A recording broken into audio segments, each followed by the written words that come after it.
ఈరోజు దత్తాత్రేయ స్వామి వజ్రకవచంలో 11, 12 శ్లోకాలకి తాత్పర్యం తెలుసుకుందామండి. గురు బ్రహ్మ గురు విష్ణు గురుదేవ మహేశ్వర గురు సాక్షాత్ పరబ్రహ్మ తస్మై శ్రీ గురువే నమః. 11వ శ్లోకం.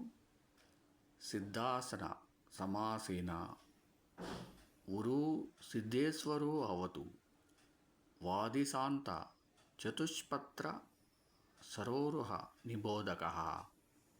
12వ శ్లోకం. మూలాధారం మహీరూపో రక్షతాద్ వీర్య నిగ్రహీ పృష్టంచ సర్వతః పాతు జానున్యస్త కరాంబుజః.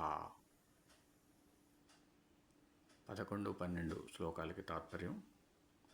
సిద్ధేశ్వరుడైన ఆ దత్తాత్రేయుడు సిద్ధాసనం వేసుకొని కూర్చున్న వాడై నా 2 తొడలను రక్షించుగాక.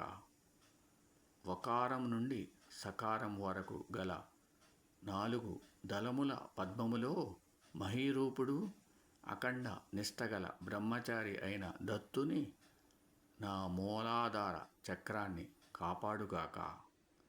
మోకాళ్ళ మీదకు హస్త కమలములను ఉంచుకొని కూర్చున్న దత్తాత్రేయుడు నా వీపును అన్ని వైపుల నుండి సంరక్షించుగాక.